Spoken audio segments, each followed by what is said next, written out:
So yan, paano nga para po yung natin, yung banda natin? Yan, big background lang. Lahat tayo nag-start, or lahat kami, nag-start tumugtog dito sa Peacemaker Karangalan, di ba?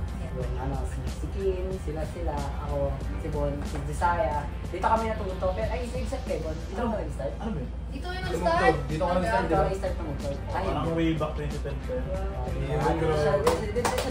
Nag-start tayo, maging junior ano din tayo? Nag-junior musician din kami dito sa ay, hindi kami kasama yun eh. Still, from junior musician hanggang sa official musicians ng Peacemaker Karangalan. And now, we're joining Music Fest to represent Peacemaker Karangalan. Quick recap lang din in regards with Pinugay kasi si Bon tsaka si Desaya is official member din sila na worship team ng Pinugay. So, yun, we can say na pinag-join na namin yung Pinugay Church and also the Karangalan since, they are both attending to those two different churches. And, yeah, band name. Yeah, Band name.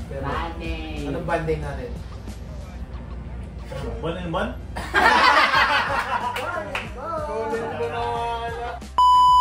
So regarding naman sa aming band name, ang napag-desisyonan talaga namin band name is The Threads! Woohoo!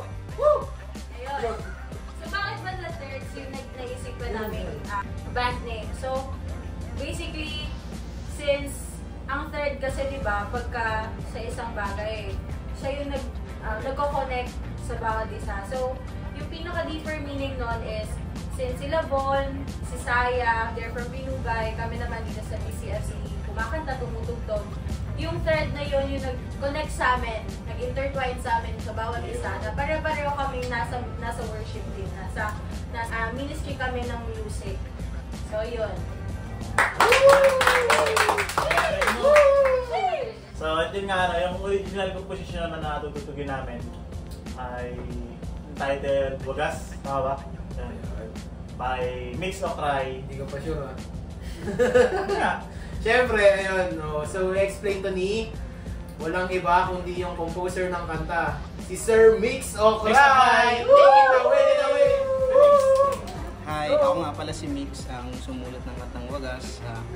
Nagawa ko tong kantang to dahil sa isang tanong na tumama sa puso na lahat kaya ng tao ay nakakilala na sa Panginoong Jesus. Alam ba nila na sila ay niligtas ng Panginoong Jesus sa kamatayan? So,